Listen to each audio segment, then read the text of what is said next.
very good morning to all of you. This is Abhilashan Hata, your political science teacher. So class, today we all are going to continue our chapter number 6, that is international organization.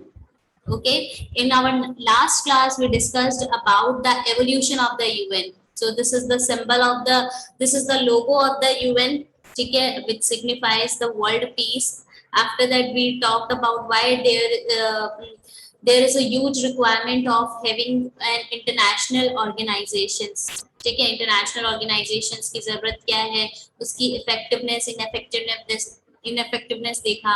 IMF, international monetary fund,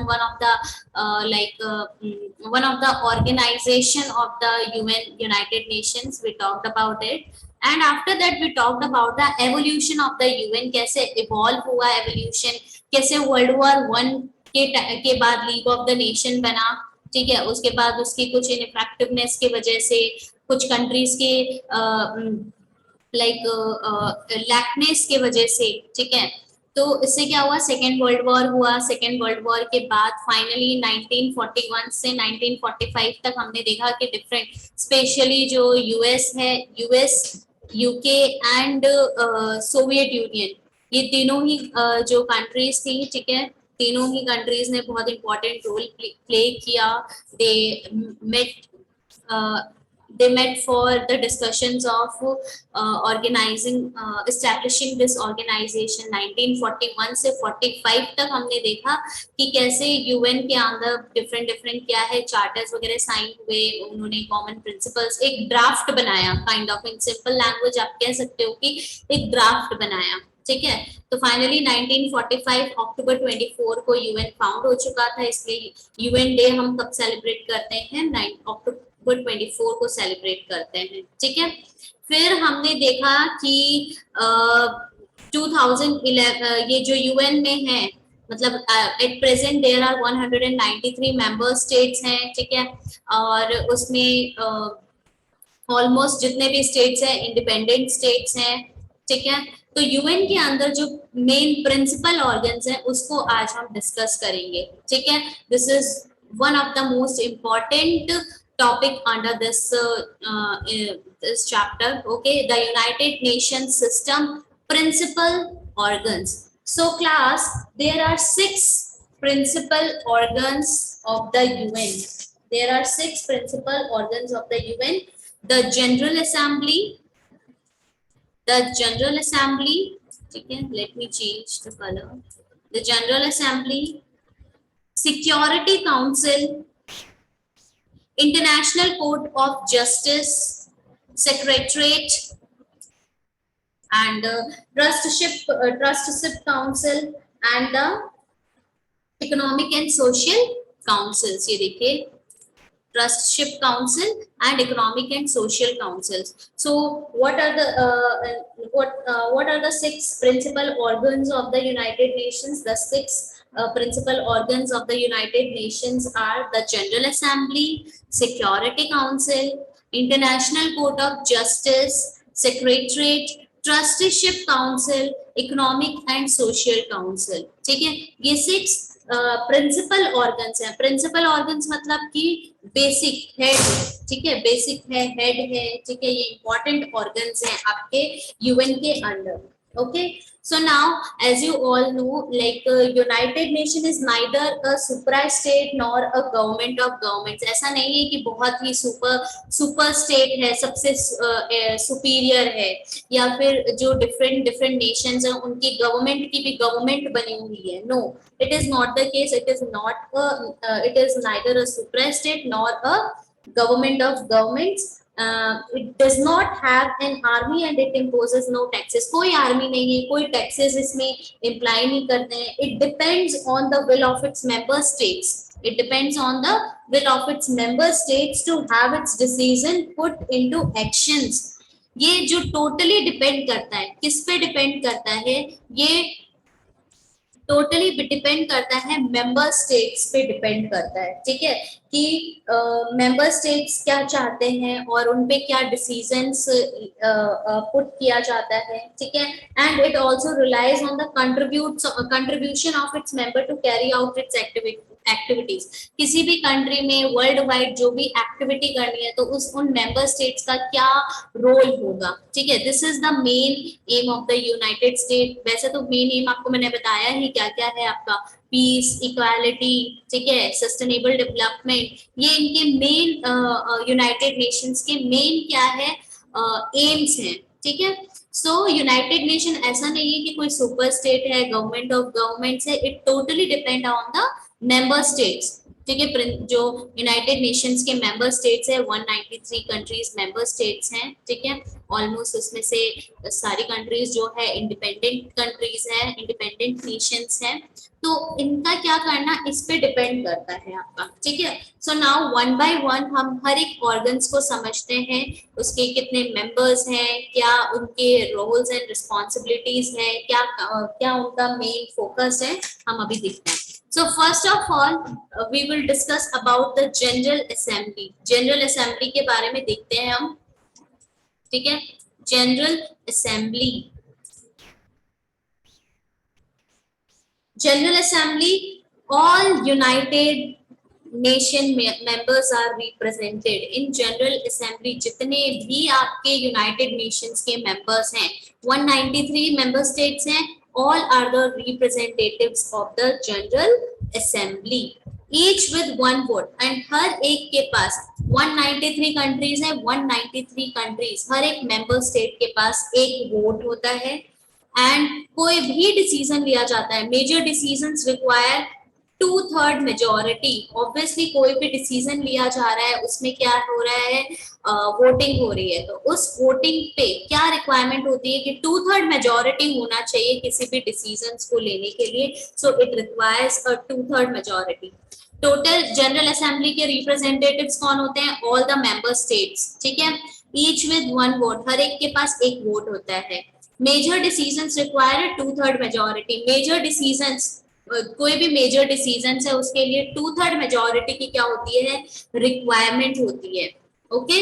otherwise a simple majority, ठीक है। Normally अगर 2/3 majority नहीं है, कोई major decision नहीं है, तो अगर सिंपली भी मेजोरिटी में है, कोई नॉर्मल डिस्कशन चल रहा है, नॉर्मल कोई प्रॉब्लम आ रही है, उसके लिए कोई डिसीजन लेना है, तो सिंपल मेजोरिटी में भी क्या कर लिया जाता है, डिसीजन ले लिया जाता है। बट जितने भी मेजर डिसीजंस है उसके लिए आपको 2/3 मेजोरिटी का रिक्वायरमेंट होना बहुत जरूरी है। Decisions not binding on UN members. General assemblies के जो डिसीजंस है ऐसा नहीं है कि वो यूएन मेंबर्स पे बाइंड होते ही होते हैं, कोई जरूरी नहीं है कि वो सारे यूएन मेंबर्स पे बाइंड हो, ठीक है। अब कुछ और जो रोल्स एंड रिस्पॉन्सिबिलिटीज है जनरल असेंबलीज की वो मैं बता रही हूँ, साइड में लिखना चाहो तो लिख सकते हो। It exercises deliberative, supervisory, financial, and elective functions related to any matter within the scope of the UN Charter. What do you mean by the term UN Charter? UN Charter मतलब कि charter United Nations ने जो written grants दे रखी है, United Nations के under जो भी आपके गिवन स्टेटमेंट्स हैं, या जो भी आप बोल दीजिए एक बुक जो है जिसमें उसकी सारे एम्स और क्या रोल्स एंड रिस्पॉन्सिबिलिटीज हैं, ये सारी चीजें। तो यूएन चार्टर के अंदर जितने भी जो भी स्कोप है उसके अंदर जितने भी आपके डिस्कशन से कोई डिस्कशन करना हो, कोई सुपरवाइजरी फंक्शन हो, कोई फाइनेंशियली किसी फंक्शंस हो, इलेक्टिव फंक्शंस हो, तो कोई भी मैटर इनसे रिलेटेड जो है जो यूएन चार्टर के अंडर आता है, तो जनरल असेंबली मोस्टली उसमें क्या करती है, अपना कंट्रीब्यूशन देती है उस डिस्कशन में, अपना उस डिस्कशन में इन्वॉल्व रहती है। Okay, so it has the power to admit new members. General assembly के अंदर अगर किसी न्यू मेंबर को एडमिट करना है तो उसमें जनरल असेंबली क्या करती है, जनरल असेंबली एडमिट करती है, इसका बहुत बड़ा रोल होता है। Selecting economic and social council, the non-permanent members of the Security Council and Trusteeship Council. We will talk about Security Council, Trusteeship council later on, but general assembly जितने भी members हैं आपके सिक्योरिटी काउंसिल के, चाहे वो permanent members हो, non permanent members हो, ठीक है, इकोनॉमिक एंड सोशल काउंसिल्स के जितने भी मेंबर्स हो इकोनॉमिक, तो उसके भी मेंबर्स कौन इलेक्ट करता है, जनरल असेंबली इलेक्ट करते हैं। ट्रस्टीशिप काउंसिल के भी मेंबर्स जो हैं आपके कौन इलेक्ट करता है, वो ट्रस्टीशिप काउंसिल के भी मेंबर्स जनरल असेंबली इलेक्ट करता है, ठीक है। सो अब राइट नाउ जो जनरल असेंबली के प्रेसिडेंट हैं वो कौन है, जनरल असेंबली के प्रेसिडेंट है आपके, मैं जीए से रिप्रेजेंट कर रही हूँ जनरल असेंबली के, और प्रेसिडेंट है आपके अब्दुल्ला शाहिद, ठीक है, कौन है, अब्दुल्ला शाहिद, अब्दुल्ला शाहिद हैं जनरल असेंबली के प्रेसिडेंट, ओके। एंड अब देखिए कौन कौन से प्रोग्राम्स और फंड्स जो हैं, कौन कौन से ऑर्गेनाइजेशंस है जिसके अंडर जनरल असेंबली वर्क करती है। तो देखिए यहाँ पे एरोस लगे हुए हैं ना, इसका मतलब है कि यहाँ पे जनरल असेंबली का बहुत बड़ा वर्क है, कंट्रीब्यूशन, तो स्पेशली सब में ही सब में ही लगा हुआ है। तो प्रोग्राम्स एंड फंड्स की बात करते हैं, एग्जांपल्स क्या है कुछ, conference on trade and development, United Nations conference on trade and development, तो ये एक प्रोग्राम है जिसमें जनरल असेंबली क्या कर रही है, वर्क ऑन कर रही है। Environmental programme, United Nations environment programme, इससे रिलेटेड जो भी प्रोग्राम्स हैं, फंड्स हैं, जनरल असेंबली में इसका डिस्कशन हो रहा है, ठीक है, सुपरवाइजरी फाइनेंशियल फंक्शन हो रहा है। डेवलपमेंट प्रोग्राम्स, ठीक है, United Nations development programme, population United Nations children's fund में भी जनरल असेंबली का कंट्रीब्यूशन रह रहा है। पॉपुलेशन फंड हो गया, office of the high commissioner,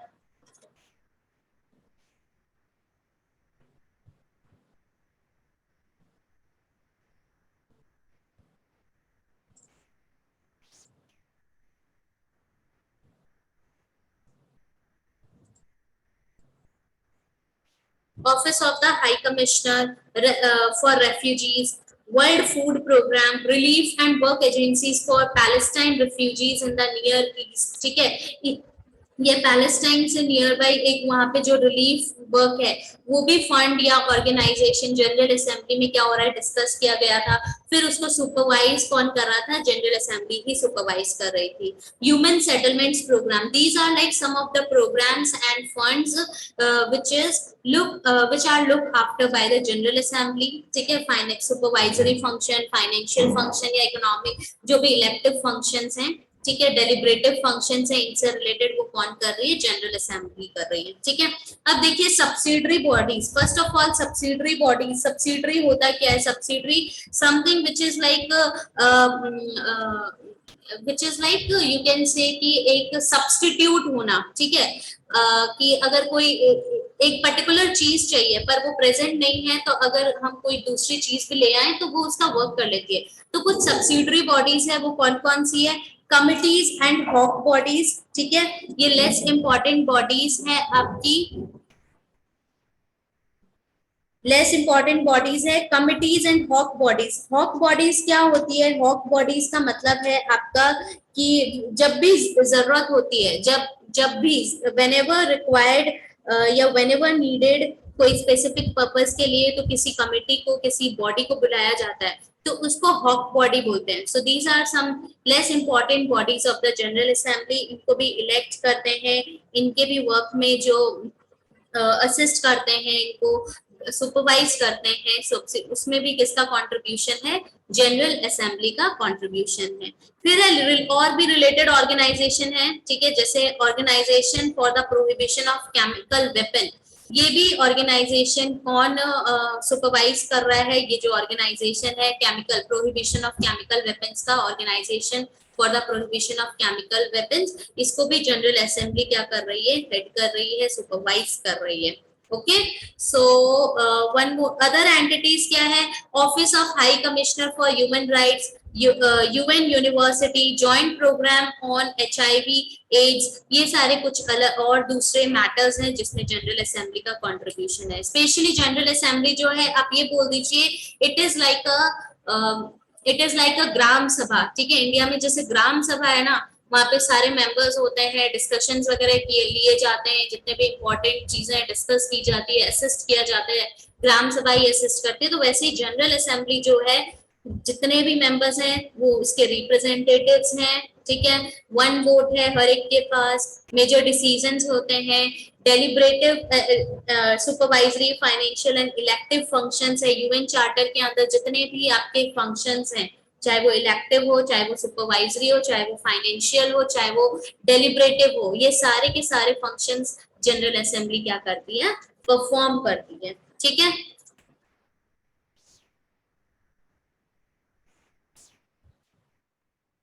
security council, now security council, इसके बारे में हमने अपनी लास्ट क्लास में अंडर द इवोल्यूशन वाले में भी पढ़ा था, सेक्रेटरी जनरल और वैसे करके हमने पढ़ा था। तो सिक्योरिटी काउंसिल में क्या होता है बेटा, security council it is like its main function is to recommend the admission of new union members to general assembly। अब जनरल असेंबली में कोई भी अगर न्यू मेंबर ऐड होता है, अपॉइंट होता है, ठीक है, तो वो रिकमेंड करता है कि हमें इसका एडमिशन, मतलब कि यूएन में इसको जनरल असेंबली में उसको इंक्लूड करना है कि नहीं करना है, या फिर कोई भी अगर जैसे कोई दूसरी ऑर्गन है, प्रिंसिपल ऑर्गन है, उसमें उसका हेड किसको बनाना है, या उसके अंदर कौन मेंबर्स होंगे, तो इन सब के जो सजेशंस है, रिकमेंडेशंस है, वो कौन करता है, सिक्योरिटी काउंसिल करता है। Approving changes to the UN charter, कोई अगर इन केस कोई आपको यूएन चार्टर में कोई कुछ भी चेंजेस करने हैं, ठीक है, तो उसमें चेंजेस को अप्रूव करता है, ठीक है। कैसे अप्रूव करता है, सिक्योरिटी काउंसिल में there are 15 members total. How many members are there in security council, total members are 15। 5 permanent members हैं with veto rights, 10 elected by the general assembly for 2 years term. देखिए total 15 members हैं, 5 आपके permanent members हैं। Permanent members कौन कौन से हैं, आप सबको पता है ना, P5 countries, USA, UK, China, Russia and France. USA, UK, China, Russia and France, these are the 5 permanent countries of the UN, ठीक है। तो ये वेटो राइट्स है, इनके पास वेटो राइट्स होते हैं। वेटो राइट्स मतलब कि ये कोई भी डिसीजन को या प्रपोजल को रिजेक्ट कर सकते हैं, इनके पास ये राइट है, ठीक है। या कोई भी इंपॉर्टेंट डिसीजन ले रहे हैं एंड एट दैट टाइम अगर कोई नॉन परमानेंट मेंबर या टेम्पररी मेंबर जो इलेक्टेड है वो प्रेजेंट नहीं हो, और ये 5 परमानेंट मेंबर्स वहां पे प्रेजेंट होते हैं, तो अगर इन्होंने बोल दिया कि ऑथराइज कर दिया, तो ये क्या हो सकता है, कोई भी लॉ या फिर कुछ भी जो भी उन्होंने डिसीजन लिया है, इनके पास ये राइट होता है कि वो उन डिसीजंस को कैरी ऑन करें, ठीक है। एस्टैब्लिशिंग पीस कीपिंग ऑपरेशन, जितने भी पीस कीपिंग ऑपरेशन हैं वो एस्टैब्लिश करते हैं। ऑथराइजिंग मिलिट्री एक्शंस, कोई भी मिलिट्री एक्शन को कौन कौन ऑथराइज करता है, सिक्योरिटी काउंसिल ऑथराइज करता है। जो 10 इलेक्टेड मेंबर्स हैं, right now India is also the part of that 10 non permanent member of the security council. और भी कुछ है आपके कंट्रीज हैं, जैसे कि एस्टोनिया हो गया, नाइजीरिया हो गए, ये कुछ कंट्रीज हैं जो 10 टेम्पररी मेंबर्स हैं सिक्योरिटी काउंसिल्स की। अब देखिए सब्सिडरी बॉडीज कौन कौन सी है, मिलिट्री स्टाफ कमिटी हो गई, इंटरनेशनल क्रिमिनल ट्रिब्यूनल्स हो गए, फॉर्मल यूगोस्लाविया और रवांडा, ठीक है। जो इंटरनेशनल ट्रिब्यूनल था पहले कहाँ था, यूगोस्लाविया में था। Peace keeping operations and missions, I already told you कि पीस कीपिंग ऑपरेशन को स्टैब्लिश करते हैं, मिलिट्री एक्शन को ऑथराइज करते हैं, यूएन चार्टर में अगर कुछ चेंजेस करने तो वो करते हैं। रिलेटेड ऑर्गेनाइजेशंस कौन सी है, सिक्योरिटी काउंसिल्स के अंडर भी कुछ ऑर्गेनाइजेशंस है जो वर्क कर रही है।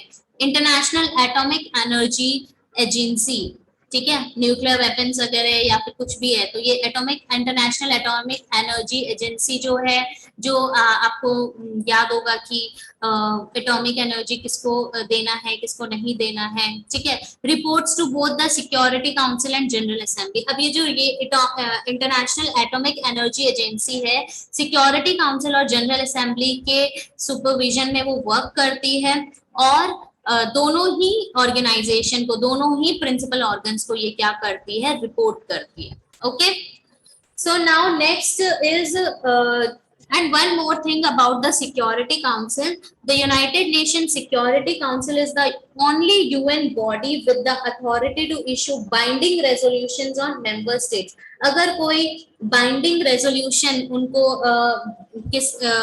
किसी कंट्री पे बाइंडिंग रेजोल्यूशन करना है, मतलब मेंबर स्टेट पे, तो ये सिक्योरिटी काउंसिल ओनली अथॉरिटी, एक ऐसी इकलौती ऑर्गन है यूएन की जो ये रेजोल्यूशन बाइंड कर सकती है किसी मेंबर स्टेट पे। ठीक है, नेक्स्ट है आपका international court of justice. So this is the principal judicial organ of the UN, एक judicial organ है UN का।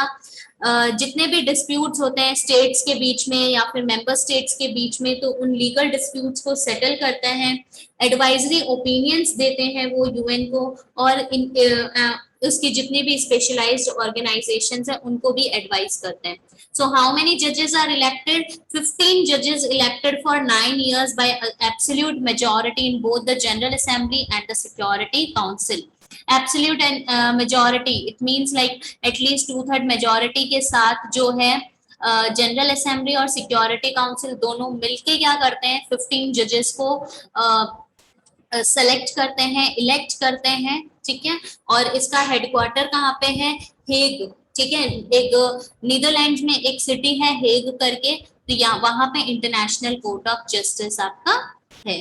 ठीक है, नेक्स्ट है आपका economic and social council. Economic and social council this is establish 1945 में और उसके बाद 1946 में अंडर यूएन ये एस्टैब्लिश हुआ था। जो प्रेजेंट आपके प्रेसिडेंट है इकोनॉमिक और सोशल काउंसिल के, कौन है? मुनीर अकरम। ठीक है, मुनीर अकरम प्रेसिडेंट है आपके, मुनीर अकरम।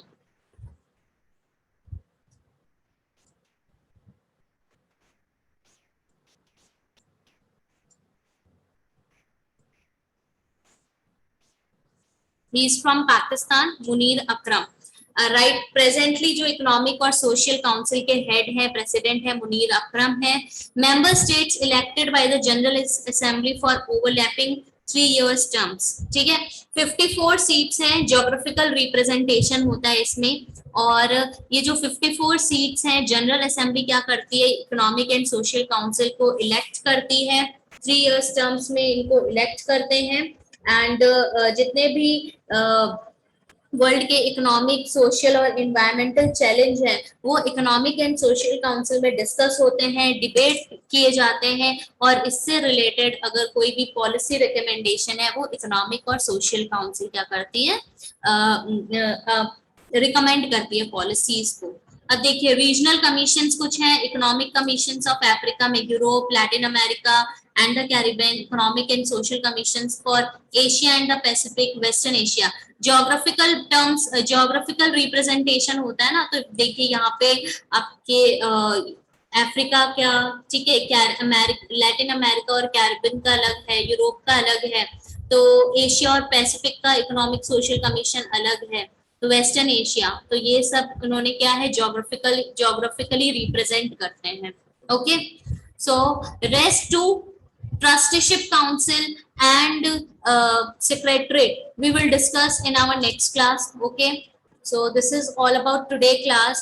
go through this topic, go through this page, अच्छे से पढ़ना, जितने भी जनरल असेंबली का वर्क, सिक्योरिटी जनरल का, सिक्योरिटी काउंसिल का रोल्स, रिस्पॉन्सिबिलिटी, उनके अंदर की जो ऑर्गेनाइजेशन है, ठीक है, ये सब आप अच्छे से पढ़ना इसको। और अगर और भी ज्यादा डिटेल्स लेनी है तो you can go to this link, और वहां पे आप क्या कर सकते हो, पढ़ सकते हो इनके बारे में। So this is all about today, thank you so much.